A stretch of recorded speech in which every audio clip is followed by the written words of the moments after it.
no primeiro livro de Reis, capítulo de número 19. E eu vou ler o texto com vocês. E Acabe fez saber a Jezabel tudo quanto Elias havia feito, e como totalmente matara todos os profetas à espada. Então Jezabel mandou um mensageiro a Elias a dizer-lhe: assim me façam os deuses, e outro tanto, se de certo amanhã a estas horas não puser a tua vida como a de um deles. O que vendo ele se levantou para escapar com vida, se foi e veio a Berseba, que é de Judá, e deixou ali o seu moço. E ele se foi ao deserto, caminho de um dia, e veio e se assentou debaixo de um zimbro, pediu em seu ânimo a morte, e disse: já basta, ó Senhor, toma agora a minha vida, pois não sou melhor do que meus pais. E deitou-se e dormiu debaixo de um zimbro, e eis que então um anjo o tocou e lhe disse: levanta-te, come. E olhou, e eis que à sua cabeceira estava um pão cozido sobre as brasas, e uma botija de água. Comeu e bebeu, e tornou a deitar-se. E o anjo do Senhor tornou segunda vez, ou tocou nele a segunda vez, e disse-lhe: levanta-te, come, porque muito comprido te será o caminho. Queridos irmãos, aqui está esse texto que trata a respeito do ministério do profeta Elias. É uma parte, evidentemente, mas se nós folhearmos a nossa Bíblia, aí para trás um pouquinho, a partir do verso do capítulo 17, nós temos aqui esse homem de Deus que profetizara que não iria chover na terra, senão segundo a sua palavra. E Deus confirmou esta palavra e disse para ele: agora você se levanta, vai lá para o ribeiro, à beira do Querite, e ali eu vou sustentar você. Os corvos vão lhe ali trazer pão e carne, tá bom? Para você vai então beber da água do ribeiro. E os corvos lhe traziam pão e carne pela manhã, como também pão e carne à noite. E ele bebia daquele ribeiro. Bem, aquele ribeiro, ele era um tipo de ribeiro que só tinha água nele quando chovia. Não havendo chuva, ele se secaria, tá? Ele não tinha uma fonte como os outros ribeiros tinham, ou como um rio também. E aí então secou, e Deus então fala para ele: levanta, vai para Sarepta de Sidom, porque lá eu tenho me provido de uma viúva que vai cuidar de você. E ele se levanta e vai, e da mesma forma, vivendo debaixo de uma providência de Deus, até que o Senhor veio a ele, mandou se apresentar a Acabe, tá? E aí então, com a mensagem de que daria chuva sobre a face da terra naquela ocasião. E então era um tempo em que o povo de Israel vivia cocheando entre dois pensamentos, balanceando, para lá e para cá, entre os profetas de Baal e entre Deus. Porque Jezabel havia introduzido a adoração pagã no meio de Israel naquela ocasião. Já existia, mas com Jezabel aquilo se tornou ainda mais forte, mais determinante. E ali estavam os profetas de Baal, os profetas de Azera, o povo de Deus, inclinado, ora a servir ao Senhor e ora a servir então a Baal. E aí então Deus levanta esse homem, e esse homem vai dizer que então diz lá no verso 22, então disse Elias ao povo: só eu fiquei por profeta do Senhor, e os profetas de Baal são 450 homens, fora os de Azera, que eram 400. Então, dê-nos, pois, os 2 bezerros, e eles escolham para si um dos bezerros e o dividam em pedaços e ponham sobre a lenha, porém não lhe metam fogo. eu vou preparar outro bezerro, e eu vou pôr sobre a lenha, e também não vou meter fogo. Então invocarei o nome, ou invocai o nome do vosso Deus, e invocarei eu o nome do Senhor. E há de ser que o Deus que responder por fogo, esse será Deus. E todo o povo respondeu e disse: é boa esta palavra. Olha o desafio. Então, um homem que tinha um chamado de Deus. Esse é o propósito desta manhã.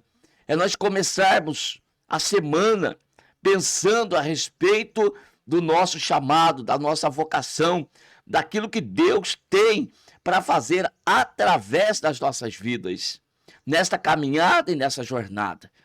Momentos bons e momentos de grandes desafios. Então Elias era um homem experimentado da presença de Deus. E ele sabia muito bem que aquilo que ele estava fazendo, Deus iria confirmar. Então ficou um grande desafio para o povo. O Deus que responder com fogo sobre o altar. Este é o verdadeiro Deus. E então os profetas de Baal se puseram a buscar a Baal. E desde manhã até o meio-dia clamaram, e chicotearam-se, e se feriram, e fizeram de tudo. E Baal não responde. Não há resposta. Elias ainda mexe com eles, instiga. Talvez ele esteja viajando. Vai, fala mais alto. Talvez esteja dormindo. E se vocês gritarem mais, de repente ele acorde. E o povo fazia, os profetas faziam dessa forma, e não havia resposta com fogo. E o povo de Israel estava ali assistindo aquela cena, aquele desafio. Terminado a vez daqueles homens, passa a vez para Elias. E Elias então pega o altar, prepara o altar e faz uma valeta ao redor do altar e manda sentar água naquele altar. Encharca não só o sacrifício, quanto o altar, a lenha, e mais ao redor naquela valeta cheio de água. E Elias então levanta a sua voz no momento de oração diante do Deus Todo-Poderoso. E a oração que ele faz é simples oração, dizendo diante do povo que ele era, ó Senhor, Deus de Abraão, Deus de Isaque, Deus de Israel.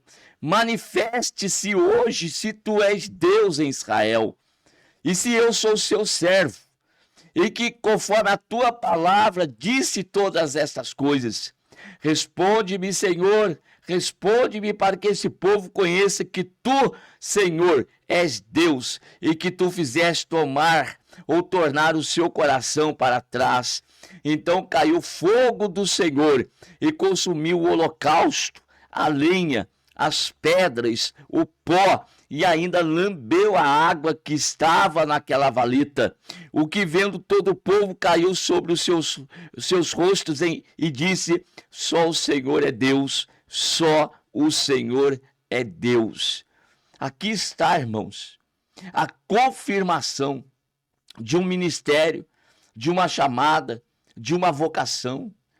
Aí a autenticidade do chamado deste homem diante de Deus. Os profetas de Baal não pôde alcançar, eles não puderam alcançar a resposta do Deus deles, porque não era Deus. Como que ia responder com fogo? Agora, o Deus de Israel, não só Elias tinha tanta certeza que mandou encharcar aquele altar com água, dificultando a situação, para que ali se mostrasse que ao aparecer fogo não poderia se dizer: o lugar é quente, está sobremaneira quente. Bateu uma pedra na outra, ou então esfregou um graveto no outro, e o raio solar. Não, Elias tirou toda a possibilidade de dúvida naquele momento. Diante dos olhos do homem, encharca aquele altar com água, como que se dificultando as coisas. Mas o que é difícil para Deus, irmãos? Hoje em dia, nós estamos facilitando as coisas para Deus, não é verdade? Quantas pessoas têm chamado, quantas pessoas têm ministério. Eu vou falar algo para vocês aqui, que os irmãos da cidade de Potim talvez nem saibam. Mas eu vivi uma época em que nós tínhamos promessa de que a igreja, Deus iria trazer pessoas e ela ia encher.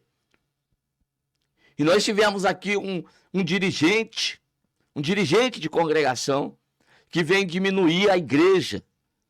E eu disse para ele assim: irmão, nós temos promessa de Deus e que a igreja vai se encher. E ele me disse o seguinte, está na minha memória até hoje. Ele falou: há quanto tempo que você ouve isso? Eu falei: já faz tempo. Ele falou: se cumpriu? Eu falei: ainda não. Ele falou assim: então vamos diminuir a igreja, porque aí fica mais fácil, ela enche mais rápida. E ele então diminuiu o tamanho da igreja. Olha, irmãos, assim muitos estão vivendo. Assim muitos estão se comportando, querendo facilitar as coisas para Deus. Não, Deus não precisa das nossas facilidades. Elias vai fazer ao contrário. Não que estivesse dificultando para Deus. Ele está tirando uma possibilidade dos homens depois de falar que o fogo surgiu de outra forma, que foi uma ludibriação. Mas, naquele momento, há sim um elemento dificultador para aparecer fogo naquele altar, porque está enchendo de água. Mas aquele que tem chamado e convicção do que Deus chamou para fazer, irmãos, não fica procurando um lugarzinho fácil, não fica facilitando as coisas, não. Ele crê naquilo que Deus prometeu e ele vai fazer conforme a vontade de Deus. E o fogo desceu sobre o altar, acabou com a lenha, não só o holocausto. Acaba com a lenha, com a pedra, lambe aquela água que estava ao redor, secou a água e todo o povo começou a gritar: só o Senhor é Deus. Qual que é o resultado disso? O resultado disso aqui está no verso capítulo 19 que nós lemos, que quando Acabe, o rei, conta para a rainha vai dizer, mandou um mensageiro até Elias e vai dizer para Elias: olha, assim me faça os deuses e outro tanto, se amanhã, a esta mesma hora, eu não fizer contigo o que fizeste com os meus profetas. Elias havia matado os profetas, mandado matar os profetas de Baal, que estavam desviando o povo de Israel de Deus. E agora, Elias está debaixo de uma ameaça da rainha, e ela iria cumprir isto. E este homem agora, o homem da beira do Querite, que fora sustentado por corvos durante tanto tempo. Um homem que viu o cumprimento da palavra de Deus quando disse: vai para Sarepta, porque eu tenho lá uma viúva que vai cuidar de você. E por tanto tempo também cuidou dele. Até que Deus deu chuva sobre a terra. O texto do Novo Testamento, se não me falha a memória de Tiago, vai dizer que foram 3 anos e meio sem chuva, mas o profeta sendo cuidado por Deus. E agora, Monte Carmelo, esse grande desafio diante do povo, e Deus respondendo com fogo. E agora Elias está com medo da ameaça de uma mulher. Está com medo da ameaça de uma rainha. E agora, quando então ele ouve isso, o que ele vai fazer? Se levantou para escapar com vida, foi e veio a Berseba, que é de Judá, e deixa ali o seu moço. E o que ele vai fazer? Vai para o deserto. É o momento de ficar sozinho. É o momento de não ter ninguém perto. Deserto é isso aqui, irmãos. É o momento em que nós vamos ficar somente com Deus. Eu e Deus, você e Deus. Um momento a sós com o Senhor. Tanta coisa feita, tantas realizações, quantos prodígios, quantos sinais, quantas maravilhas. Mas todos passam por este momento.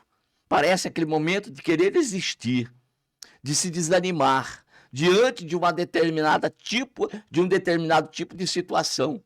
Já superamos tantas outras, muito maiores, muito mais difíceis, mas tem algumas que para nós é muito maior o desafio.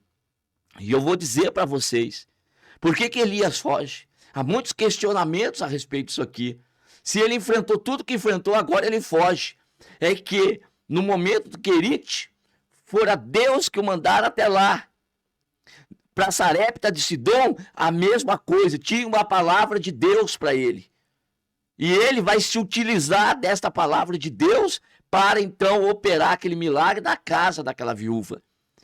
Ali para o Monte Carmelo, a mesma coisa. Tinha uma palavra de Deus e Deus então vai confirmando a vida dele. Mas agora é o momento em que Deus se cala. Esse é o momento na vida de todo missionário. Existe esse momento, então os momentos anteriores que eu acabei de falar, é marcante na vida de quem tem chamado, de quem tem vocação de Deus. Mas este aqui agora, também, nós não estamos livres dele, de forma alguma. O momento do deserto, o momento da angústia, o momento da dor, o momento que ninguém está por perto, o momento de que ninguém vai te ajudar, ninguém vai te entender, é aquele momento de aflição, de angústia, de dor. Quem nunca passou? Se vocês perceberem, Jesus passou por isso. Jesus esteve no Getsemane, perto do clímax do seu ministério, ao ponto dele ir orar quando ele volta. Cadê os discípulos? Estão dormindo. Dormindo. E Jesus disse, vocês não podem orar comigo, vigiar comigo durante 1 hora. E Jesus vai lá, ora, volta, e os discípulos estão dormindo. Então é o momento que é somente cada um aí Deus. É um momento sozinho com o Senhor. Isso é a realidade aqui na vida de Elias. E Elias, para fugir, para sair com vida, para escapar com vida, então foge para o deserto, caminho de um dia, veio, se assentou debaixo de um zimbro, pediu em seu ânimo a morte e disse, já basta, ó Senhor, toma agora a minha vida, pois não sou melhor do que meus pais. Olha a pressão que esse homem estava passando. Olha a aflição, olha a angústia que esse homem estava passando no seu ministério, ali no seu chamado. Pois é, ter chamado de Deus, muitas das vezes, irmãos, desistir não é opção, não. Não pode ser, não é verdade? Você não tem essa opção para você. Eu, quando dou palestras e ensinamentos a respeito de vocação e chamado, só quem tem entende. Só quem tem compreende isso. Não é simplesmente você chegar, fechar a porta do quarto e dizer para Deus, eu não quero mais. Eu não quero fazer mais. Eu não vou mais para a igreja, eu não vou mais para o campo, eu não vou mais para aquele ensaio, eu não vou mais, não lhe é facultado isto, porque não foi você que escolheu. Se houver a opção da desistência, é porque a escolha tinha sido tua, então desististe. Agora, quando Deus chama, quando Deus levanta, irmãos, não existe isso, é Deus que sustenta. É Deus que nos dá força, o poder é dele. E existem momentos dessa forma aqui, ó, para mostrar que nós somos limitados, que podemos realizar muitas outras coisas grandiosas no nome do Senhor, mas sempre devemos nos lembrar, quem faz é Deus, quem opera é Deus, quem age é Deus, não somos nós. A nossa estrutura continua sendo a mesma, pó, vasos de barro. E por que tem que ser vaso de barro? Para que a glória seja sempre de Deus. O louvor seja sempre a Deus e não para nós. Então, meus amados, se hoje eu não tenho nem tamanho de pregador, pois é, pregador pressupõe-se que seja alto, forte, boa aparência. Não importa, irmãos, essas coisas. O importante é a graça e o poder de Deus, tanto naquele que tem boa aparência, que tem uma boa estatura, que tem presença, né? Quanto também naquele que é baixinho, pequeno. É Deus quem faz, é Deus que realiza. Mas Elias estava aqui, ó, nesse momento de aflição, de angústia, e o ânimo dele aqui é para morrer. Ele fala para Deus, eu quero a morte. E Deus não fala nada, irmãos. Deus não responde nada até aquele momento. Então, para sair, Deus não falou nada a respeito da perseguição de Jezabel. Não falou. Deus estava calado. E é aí que entra o desespero. Por que o Senhor não me responde? Eu oro, clamo em favor disso aqui e o Senhor não tem resposta para isto que eu estou passando. Então vai para o deserto. E o moço fica aqui, eu preciso ficar sozinho. Agora eu vou me isolar com Deus. E aí o ânimo dele era isso aqui, ó. E então deitou e dormiu debaixo de um zimbro.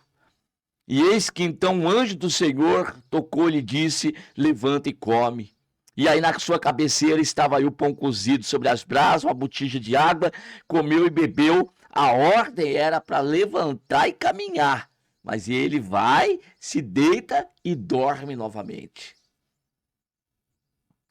Ele nem se apercebe assim, ó, é um anjo do Senhor. Que providência de Deus, nem enxergou isso. Estava tão desanimado que não enxerga a providência de Deus para ele naquele momento. E aí então se deita e torna a dormir. E o anjo do Senhor tornou segunda vez e o tocou e disse: levanta e come, porque muito comprido te será o caminho. Larga a mão dessa ideia de desistir. Larga a mão dessa ideia de abandonar cargo.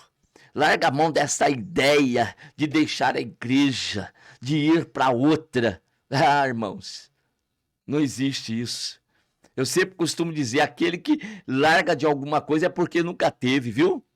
Aquele que sai de uma igreja e vai para outra é porque nunca esteve na igreja, num propósito de Deus, num chamado de Deus. Mas você que está me ouvindo nesta manhã e depois vai assistir a esse vídeo em outra oportunidade, se você está na posição que está até hoje, é porque Deus te sustenta. E quantas vezes não passou pelo coração, não é verdade? Desistir de algo, sair da congregação, sair da cidade, mudar para outra. Nós não nos conduzimos a nós mesmos. Nós não nos direcionamos a nós mesmos. Quem tem chamada é direcionado por Ele, é conduzido por Ele, é guiado por Ele. Quem manda é Ele, quem determina é Ele. É Ele que escolhe a cidade onde devemos residir. É Ele que escolhe a igreja onde estamos congregando. É Ele que escolhe o que vamos fazer. A escolha é dele. Irmãos, Ele é o Senhor da nossa vida. Não somos nós os senhores. Não, o Senhor é Ele, absoluto. E louvado seja o nome dele, porque Ele controla nessa forma. Porque senão eu já tinha desistido. Se não fosse Deus na nossa vida, nós já tínhamos desistido, nós já tínhamos abandonado tudo, mas não abandonamos porque o Senhor realmente é conosco. A chamada é dele, a vocação é dele. Não fui eu quem escolhi, foi Ele quem me escolheu, é Ele que me levantou. Então as adversidades virão, haverá momentos de desânimo, de tristeza, sim, haverá, mas uma coisa é certa: a presença dele sempre vai estar conosco, mesmo que não seja perceptível, ele está conosco, mesmo que você não sinta, ele está contigo, ele está contigo. Então, vamos começar a semana com esse propósito no coração. Que chamado, irmãos, é cumprir então a missão. Vamos cumprir o chamado. Vamos fazer a obra de Deus. Vamos trabalhar enquanto é dia, porque a noite vem quando ninguém mais poderá trabalhar. Que Deus continue abençoando vocês cada vez mais. Amém.